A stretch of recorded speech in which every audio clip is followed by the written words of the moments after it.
So we are back from our break. Now we got some different subjects for you. Uh, Dwight, maybe you start about your gyro philosophy. Yeah, appreciate that.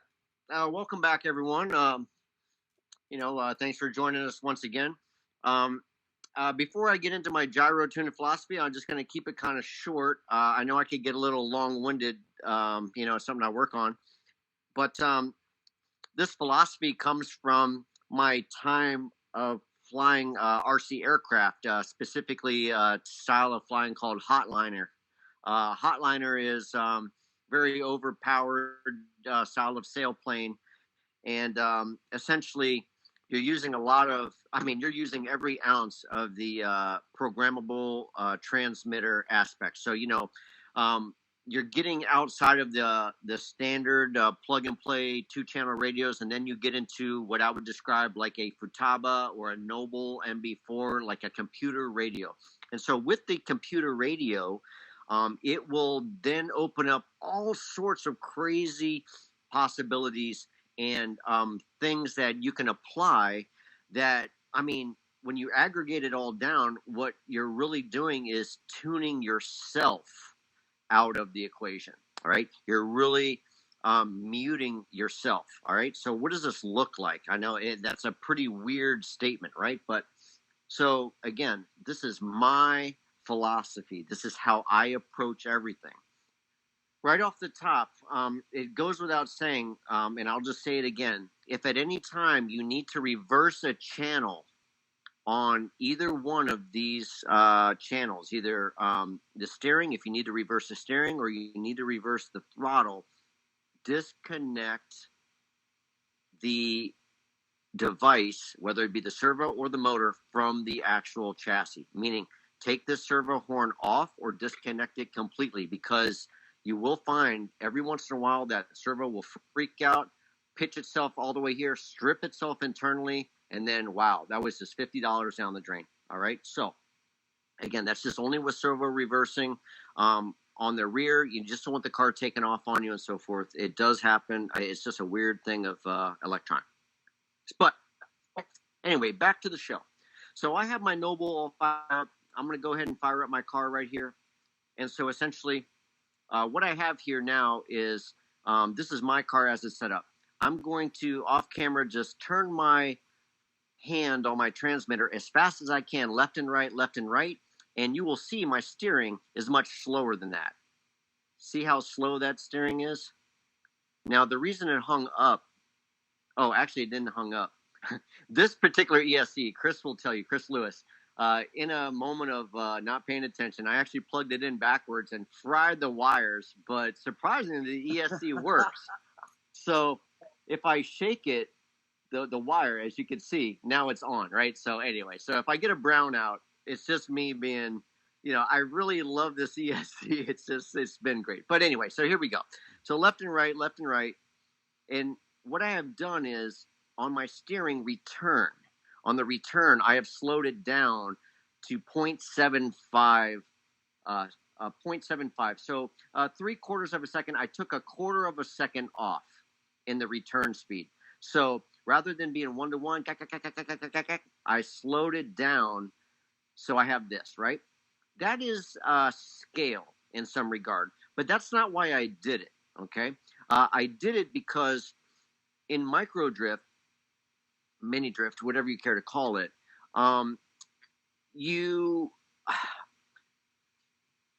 the feedback from the car comes in such that you will overreact. It's just a very fundamental thing. It just all comes down to what I call stick time or trigger time, whatever you want to call it.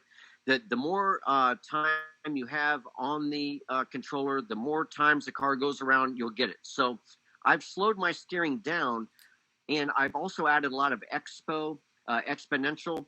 Again, this is a way to blunt my inputs, meaning that, let's say the car is going and I see something and I react to it, right?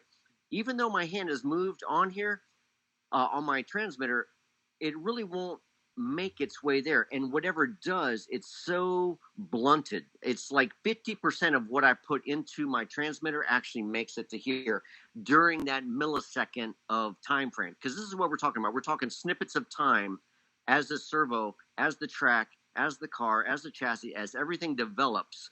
You can only react so fast as a novice. As your skills progress and you get to that pro level, yes, you will become so interconnected with this car that you will take off some of these interventions I'm trying to introduce to you right now. Okay. So, what I'm introducing you is something to kind of put in your back pocket, understand that, hey, this is available to you, like weight on a chassis. Weight is a good way to kind of get into the slide, so to say, but the purist will tell you, hey, reducing that weight, getting back to its natural state will yield you a much more lively chassis. It won't be so lumbersome and, so forth. So here we go. So my steering, right? So now this is where the gyro comes into play. Now my car right now has fully function steering, right? Steering input, right?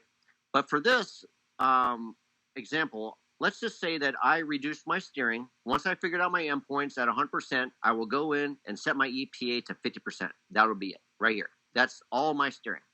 All right. And I have done that through the transmitter, not mechanically, but digitally. All right. So now I have basically put myself into a constraint where my physical form can only manipulate the tires through the transmitter to that degree. Right. Well, that ain't going to get me around the track. Right? But here comes the gyro. And what does this mean? Yeah, just because you have that crab ability or the deep angle, right? That's so much angle, you're not even going to be able to drift. You'll just be pirouetting, and it's just not fundamentally what you need. Having all of that range of motion is not necessarily going to help you get around the track. So, with my philosophy is, again, this came from aircraft, I tuned my EPAs to about 50%, and I allowed the gyro, because mind you, the gyro acts independently. Regardless of my inputs, as you can see, they're very slow. The gyro is instantaneous, right? So I have a layer that runs parallel to my own, which has been blunted. So my digital interventions, meaning the gyro and everything that I could apply through the radio, is really running ancillary and kind of like in the background. All right. My inputs, again, will only yield 50% at any time as I'm starting out. Right now, mind you, I've got about 4 years of tuning on this chassis, so I could just do whatever I want with it. But to the beginner, if you have a computer radio, explore this option. Get yourself in the 50%. If you have someone new to it, as you can see, as soon as the car starts coming around, you get yourself into that situation. The car is getting a little too lively. Look, it just takes all of it, and this will also allow you to understand what the gyro is for. You're going to hear a lot of people saying, hey, you're fighting the gyro, like let the gyro do the work. And so when you get down to the nitty gritty, my transmitter wheel is only moving very, very slightly. All of these drift cars have a very magnified sense of steering. All of these performance cars, whether it be traction cars or drift cars, the steering is compounded, if you will. There's a mechanical advantage at play that most people don't really understand. What does that look like? I'll show you in real time right here. When you're setting up the drift dart, this is a very key thing to the drift dart. I want your eye to look right here where the DVF system, right? That little node right there, that is the center hole, right? And so it is literally there for this purpose. As you can see, I want you to look at the rate of steering attack. Oh, here, hold on. Let me get my thing back live again. Here you go. As you can see, once the steering horn comes across this little window, right? It's just like a little moon, right? Like an eclipse, right? The rate of turn is just exponential, right? So all of your initial inputs right here is everything in your drift car. This right here, this initiates all your turns and everything. Everything past that is all gyroscopic. I'm not even doing any inputs. It's literally the chassis being drug around. This is what you would call a headlock gyro, meaning that whatever its orientation, when it's powered up, it's going to stay in that orientation. If you powered your car up on its side, it would then act very different, because it just wants to just do its job. You'll find that all of your thing, my 50%, when you're setting your car up, like when you're just starting out, if your window of steering is just this, awesome. Let the gyro take you the rest of the way. And then you can open up your steering envelope, so to say, by opening up your EPA, or endpoint adjustment, allowing yourself the full functionality. And then, you can kind of progress, and I guess to kind of just to put a bit on it, all this aggregates down to just because you have all of the steering throw is not necessarily your friend. Okay. Don't be afraid to minimize your steering approach and allow the electronics to show up. I mean, you paid good money for the electronics. Don't try to force an issue. Let them do the work. They did the math. Thank you for that. Thank you. Cheers, man. Very informative. Regarding the controllers, all different controllers that you have to set things up in a different way with them. I'll be honest, I've been with Kyosho Pro for years, and I bought this Futaba 40 TPM. I've been using controllers for a long time, but the way everything's set up differently, I had to contact Chris and ask Chris, what the hell? What do I do with this thing? I've got the book. Why can't the book? You lose interest after the first sort of few words. I lose interest anyway. But basically, what you were saying, Dwight, is you go in your menu, and there's the speed setting. Yeah. Yes. And then when I pick up speed, as you can see, I've got my throttle return, like you said. I've lowered it, and the turn, I've lowered it. You can do other things with it, like Dwight was saying. But what we're talking about is the throttle return and the throttle speed. And if I go back in this, the next thing Dwight was talking about is this. It's your throttle exponential. It's the curvature of your throttle. Well, whether you want it to go flat out and slow off, or whether you want it to ease up and go flat out. Basically, that's in bog standard terms. And then the other thing Dwight was talking about was the endpoints. By setting this, you select your channel. I'm just pounding around on here. I don't normally sit in this position. I just browned out. Oh no, I'm out of battery. Oh my god.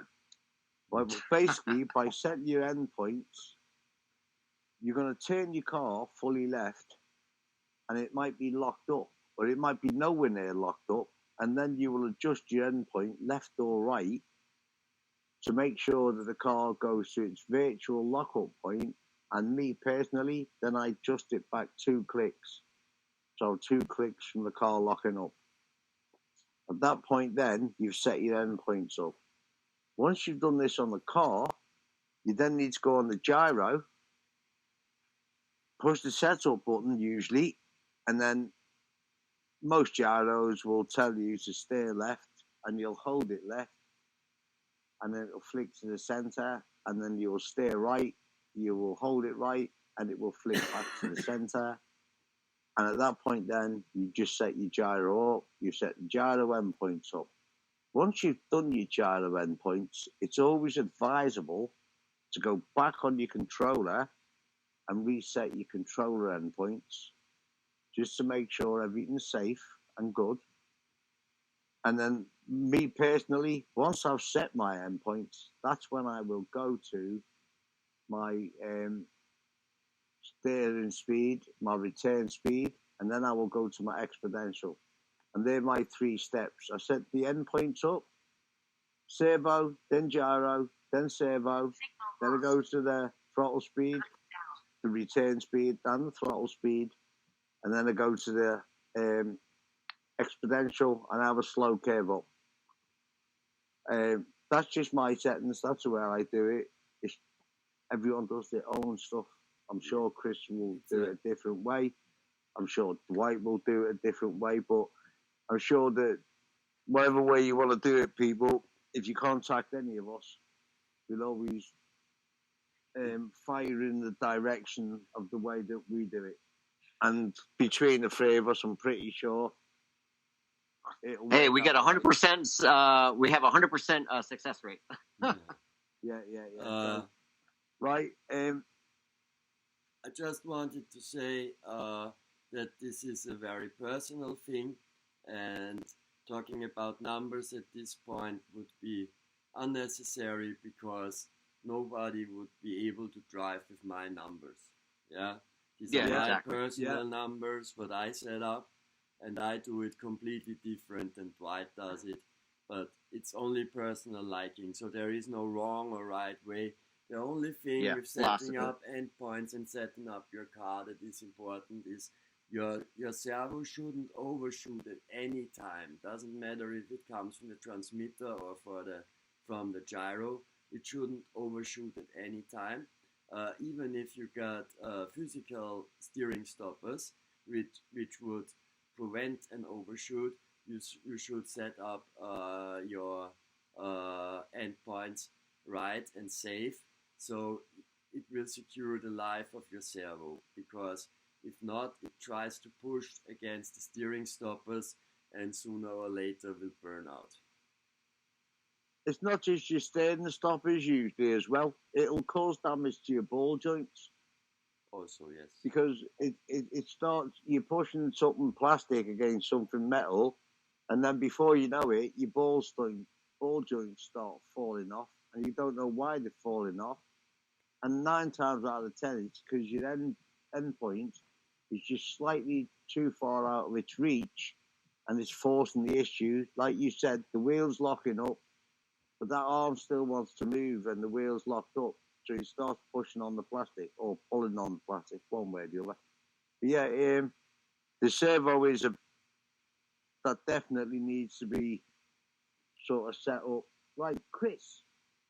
The last thing I was going to say is, a lot of these tuning philosophies are not necessarily unique to micro drift. Again, you want to be able to have the car be able to cycle through its suspension range and steering and so forth, and not feel any binding or anything, and so forth.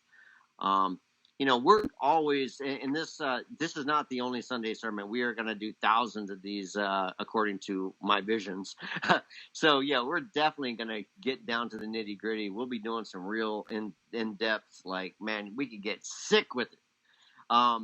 Speaking of getting sick, let's discuss what we were discussing earlier about the rarity of some of these chassis and the etiquette that we expect in our group.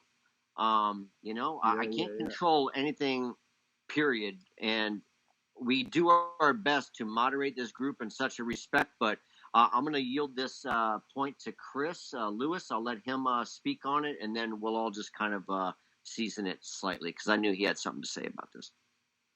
All right. Basically, it's just a case of we've got no qualms about selling anything on the page, as long as it's done correctly. Number one, we want to see a handwritten note, with your date and your name on it.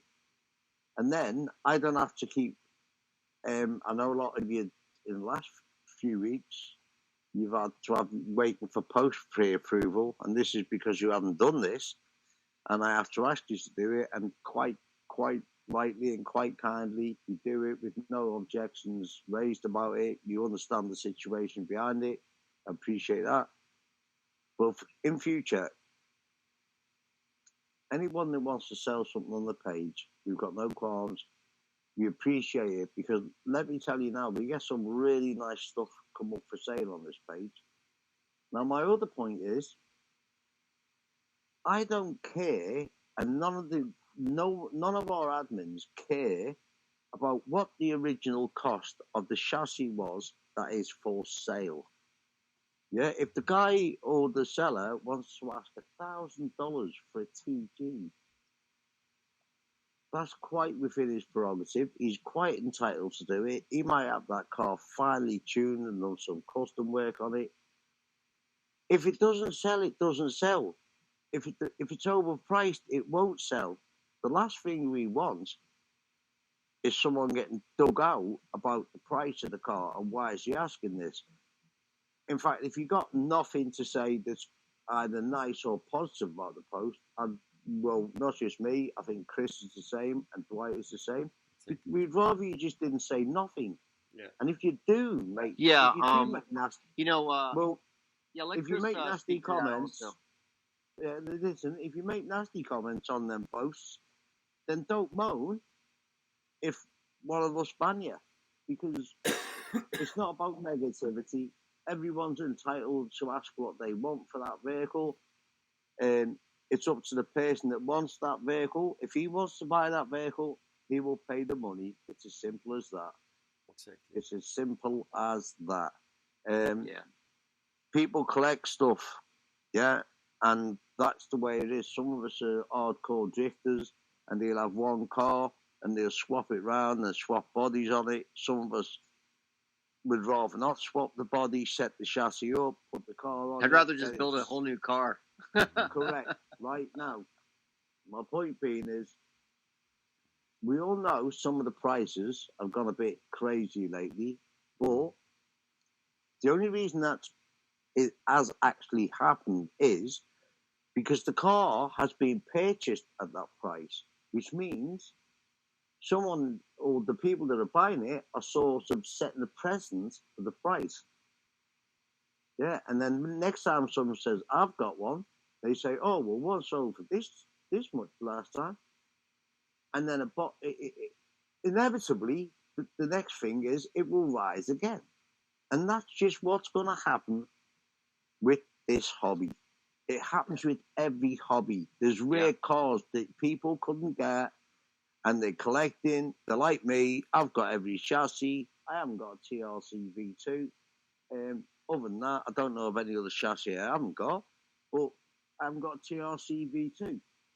That's the way it is. I've been offered them for money. I didn't purchase them. I've been offered them for fantastic money. Unfortunately, it was the wrong time. And I know that it will come again. I will get the golden eagle of my collection, should I say? But the only other car I haven't got is the the G-Force, I believe. The G-Force. Yeah, I haven't got that. I've only seen one. The only chassis that I'm looking for is the original drift art. The original one, the fully printed drift art. It is so rare. Even even drift art himself cannot source one. The ones he does know, he says those are collectors, and they will not separate from them only until death. So, man, maybe that's the option, huh? Hey, don't say that, Chris. Don't say that, because I would only separate the red matter with death. Hey? No. With death. What I want to say to this is I want to explain why these things are, or why I think these things are collector pieces. I mean, if you know about the history of this scale, then it started all with Kyosho mini sets in 1997. Yeah, and these things were collector pieces from day one. Yeah, with their painted bodies, with the wheels and with the chassis. They also had limited chassis in colors and so in mini set, and they also exploded in price. Yeah, and now since Miniset for some reason doesn't want to make a real RVD drifter, this what we got now, the 1x24 scale chassis and the 1x28 scale chassis, are the drift, the RVD drift arm, I would say, or department of Miniset. Yeah, not of Kyosho, but of Miniset. And so It's no wonder people collect these in the same way as they collect mini set bodies or even mini set chassis. Yeah, and we all know mini set bodies. Some prices of the mini set bodies went through the roof like crazy. Yeah, man, look at that. See, Mm. that's a collector's item. You can't say, "Oh, that's a gift art." It's got a one lifetime chassis on the bottom of it. You know what I mean? So Naru, baby, Naru, yeah, the there you go. madman. Total one of a kind chassis. If I told you what I purchased this for, you'd fall out of that chair. I mean, it was so Uh, dirt cheap. I mean, this is really just a friend price, you know? He's such a cool guy. We have so many great common interests. And this car actually, it's just so amazing when I saw it. He's like, "Oh, you want it?" I was like, "I love it." I swear to you, I had $800 set aside because I just knew it was going to be a whopper. When he told me what it was, I was like, "Wait a second, what?" He's like, "Yeah, man, I'm just kind of getting out of it. You know, I'm going to go into the 110 scale, back into firearms or whatever he was into." And I mean, wow, you know, it's just you could go back to my original posts that I made for the unboxing of this, but yeah, this hobby really brings out the best in all of us. It can, you know, I've seen the worst of all of us also. Don't get me wrong, but you know, when we all pull together for a common passion, you know, I can't buy passion. Okay, no one could. Okay, and if you did, you'd know it was fake. So, you know, passion is what breeds chassis like this. You know, I just haven't really, honestly, the electronic suite that is out right now isn't good enough for this chassis. Even the V5s. I mean, you know, I'm just waiting for the next salvo. This time next year, I want to see where the electronic suite is at. But yeah, this is just such an incredible chassis. Um, when you find yourself so blessed to be in a position to where you can pick and choose, man, you know, congratulate yourself. Okay, you have really made it somewhere. And yeah, you know what? Don't look to other people to understand. You know, but you are not alone. You know, any sales that happen on that page, SSD, you got to understand. You'll be in competition with myself and probably about 10 other people. So we want fierce and ferocious and very open sales and so forth, but you have to do just the very minimum to just ensure the safety. One thing that I do as a best practice as an admin, I take my position very seriously here, is I will pull the person's profile from the admin, dashboard, and I will just screenshot it onto the post just to let everyone know what this member's activity has been. And honestly, if they've just shown up and they're selling, I'm going to ask someone to vouch for them. You know, please don't take it as any disrespect. Chris Lewis has, created something very special here, and we're really just trying to make it as awesome as possible without going private with any of that other stuff. Any kind of sales, if it says DM me or something like that, I got to be honest, man, it's almost a red flag. You know, just sell it, man. Just tell me what the price is. Don't make me go into another screen to figure out. I want to say no. Just tell me what the price is, and bam, it's over. It's just that's it. There's no drama. All right. You know what? What I done, Dwight? I went in the field and put a swing up. Yeah, and everyone's come to play on the swing, and that's all it is, bro. Yeah, exactly. It's nothing I've created. It's nothing I'm like we were talking about the other week. There ain't no top tier members. Well, you let us play on your swing, and hey, you're a swinging dude, bro. No, but basically, we're all in the same swimming pool. Yeah, no one's standing on no one's shoulders. No one's at no round table. We're just here to help. Not so much govern. We will govern when it needs governing, but more than anything, we're just here to help you. Man, the newbies are the main thing this is set up for. True. On the other end of the spectrum, there's plenty of people that have come from 1/10, which are coming from 1/10, and they're going to have some trouble with this. And it's great to be able to explain to them, but they understand what you're explaining about, and they can correct it. So there's that aspect of it, and then on top of that, we've got so much more to talk about. The model part of it, what models fit the cars, mag mounting the cars. Yeah, I mean, there's so much. That's why we got to do thousands of these episodes. I mean, it is such a monster. I mean, God. Well, we're gonna cut it short now, and we'll call that episode number 2, if you like, people. But I think Dwight's gonna throw up his dipping technique, which I implore you all to watch it, because this will stop you having to gloss a car up, and you can fit the car with your lights and everything, and you're going to gloss her up. It's going to look lovely without impacting any of your work, apparently. So we're going to look forward to that. That should be posted this week.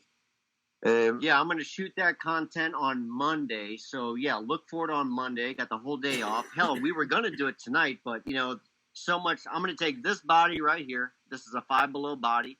You could do any body, all right? But I'm telling you, this process going to blow your mind. Going to get all of these projects out with high gloss finishes. You will not have a problem. You will be able to just dominate your tables. All right. Chris, thank you so much. This was so much fun. Most fun I've had all week. I look forward to it every week. And thanks everyone for joining us. Hey, Dwight, thanks for joining us. Chris, same to you, bro. Like we say, during the course this week, I'll contact a few people, see if they want to be a part of this and have a little 15-minute slot, chat about what they've been doing this week. Just lastly, let's a few shout-outs of what's been going on the page. Yep. We had a massive amount of entries for the cover photo, which is fantastic, and at the same time resulted in the photo being won with the least amount of votes I've seen of cover photo with. This not because it was bad, it was excellent. It's just there was so much salad on the table to pick from. Yeah, right? Yeah, a lot of people were tied on 5 votes, 8 votes, 9 votes. So I was impressed with the amount of entries. Keep it all up. There were some great entries there. Like I say, there can only be one winner. Keep trying. You never know. People vote different ways, different styles, different times. Yeah. No, we love it. I mean, dang, we couldn't do anything without y'all. Again, we support, anyone who supports this industry. If they are not supported on our page, I can guarantee you there's a huge reason why. But right now, that list probably only got 1 or 2 people on it. They know who they are. But hey, look, 100%, everyone that you know is 100, man. We love you. Yeah. All right, man. I hate long goodbyes. So, toodaloo. See you next Sunday. Enjoy your week, yeah. See you next Sunday. Yeah. 3, 2, boop.